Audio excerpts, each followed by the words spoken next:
की संपाति ने बता दिया है।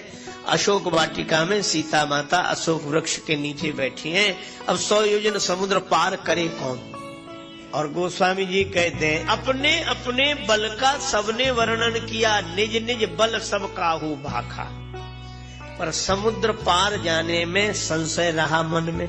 संसार ही समुद्र है, इसीलिए इसको भावसागर बोलते हैं। बंदरों ने अपने अपने बल का वर्णन किया, पर पार जाने में संदेह, इसलिए क्योंकि अपने बल पर कोई भी भवसागर से पार नहीं जा सकता। सभी ने अपने अपने बल का वर्णन किया। उदाहरण ऐसे समझ लो कि जैसे बंदर जा सकते थे 1 योजन, पर बंदरों ने सोचा ज्यादा से ज्यादा बताओ, कोई प्रतियोगिता तो हो नहीं रही है, बस समुद्र पार न हो इतना कम बताओ। एक बंदर बोला हम 10 योजन जा सकते हैं। दूसरे बंदर ने सोचा ये जा सकते तो हम भी जा सकते हैं। पर इन सब में बूढ़े जामवंत जी, बूढ़े बड़े चतुर होते हैं, जिंदगी भर का अनुभव होता है। जामवंत जी बोले जब बताना ही है तो 10 योजन काहे को बताते, 90 योजन बताओ, बस 10 योजन कम कर दो, उसमें क्या है। जामवंत जी बोले मैं 90 योजन जा सकता हूं। अब तब तक एक वीर को जोश आ गया। अंगद जी बोले मैं पार चला जाऊंगा। अंगद कहा ही जाऊं मैं पारा, मैं पार चला जाऊं। सभी ने कहा जय हो राम जी की जय हो जय हो, काम बन गया। अंगद जी पार जा रहे हैं। अंगद जी बोले पूरी बात तो सुनो। क्या? बोले पार तो चला जाऊंगा, पर लौटकर आने में संशय, पता नहीं लौटे कि न लौटे। ऐसे को भेजने से क्या फायदा, ऐसे को भेजने से ही क्या फायदा। वे कहते हैं कि पता नहीं लौटे कि न लौटे। देखो कुछ बंदर हैं जिनको जाने में संशय है, पार जाई कर संशय रखा। और अंगद जी ऐसे जिन्हें आने में संशय है, कहा कि हम जा सकते, हम जानने में संशय हमें। अंगद जी बोले हमें लौटकर आने में संशय। इसका अर्थ क्या हुआ कि कोई भी समर्थ नहीं हुआ अपने बल का वर्णन करके समुद्र पार जाने और आने में। पर यहाँ एक अजीब घटना घटी। सभी ने अपने अपने बल का वर्णन किया, पर हनुमान जी नहीं बोले। हनुमान जी से किसी ने कहा कि आप क्यों नहीं बोलते? हनुमान जी बोले जिसके पास अपना बल हो सो बोले, हमारे पास हमारा बल है ही नहीं।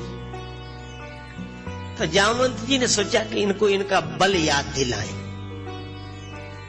मैं आपको एक निवेदन कर रहा हूं आपसे कि हनुमान जी को हनुमान जी का बल याद दिलाओ, तभी वे कृपा करते हैं।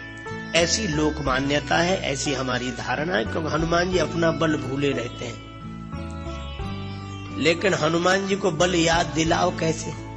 एक सज्जन बोले हम बहुत प्रार्थना करते, हनुमान जी सुनते ही नहीं, सुनते ही नहीं है। मैं आपको ढंग बता रहा हूँ हनुमान जी को बल याद दिलाने का। आप कितनी कहो हनुमान जी आपकी तरह कोई बलवान नहीं है, और हनुमान जी आप तो सर्वसमर्थ है, हनुमान जी आप जैसा कोई महान नहीं है, कोई बलवान नहीं, कभी नहीं जागेंगे। हनुमान जी कितनी भी तारीफ कर ले, ये उनको बल याद दिलाने का ढंग नहीं है। जामवंत जी इसमें असफल हो गए, वो कर चुके हैं ये प्रयोग जो हम कर रहे हैं। बोलो हम लोग ऐसे ही तो कहते हैं, हे हनुमान जी आपकी तरह कोई बलवान नहीं, हे हनुमान जी आप तो महान है, हनुमान जी आप तो परम शक्तिशाली। हनुमान जी सुनते ही नहीं, उन्हें कोई फर्क नहीं पड़ता इससे। जामवंत जी ने यही कहा, परम बलवान हनुमान जी चुप होकर बैठे हो। हनुमान जी कुछ नहीं बोले। जामवंत जी ने कहा कोई फर्क नहीं पड़ा। तारीफ करने वाले देखते हैं कि फर्क पड़ा कि नहीं। हनुमान जी, जामवंत जी ने सोचा शायद कम तारीफ हुई, बलवान होकर चुपचाप बैठे हो। हनुमान जी में जब कोई अंतर नहीं आया तो जामवंत जी बोले अरे क्यों ना हो, पवन के पुत्र हो, अब पवन जैसे ही बलवान हो। तुम बुद्धि के, विवेक के, विज्ञान के भंडार हो। पवन तनय बल पवन समाना, बुद्धि विवेक विज्ञान निधाना। इतनी तारीफ की। प्रशंसा करने वाले यही तो कहते हैं, अरे आप तो बहुत महान हैं, वो इतने से।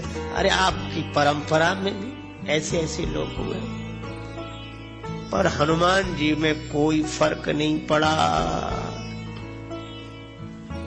जामवंत जी ने सोचा अब क्या करना चाहिए। तब जामवंत जी ने तीसरी बात कही। जामवंत जी ने कहा कि राम जी के कार्य के लिए आपका अवतार हुआ है। सुनते ही भयउ पर्वताकारा, हनुमान जी बड़े विशाल रूप में पर्वताकार होकर प्रकट हो गए। इसका संकेत क्या कि हनुमान जी अपने नाम से नहीं, आपके नाम से भी नहीं जगे। और पर्वताकार कब हुए? जब राम जी का नाम लिया। तो हनुमान जी को अगर जीवन में जगाना हो कि वे आप पर कृपा करें, तो आप याद रखो उन्हें राम जी का नाम सुनाओगे तभी जगेंगे। तो ये हनुमान जी को अगर प्रकट करना हो, प्रसन्न करना हो, तो राम जी का नाम, राम काज लगी तव अवतारा, जो सुना कि राम जी के कार्य के लिए तुम्हारा अवतार हुआ है। हनुमान जी पर्वताकार हो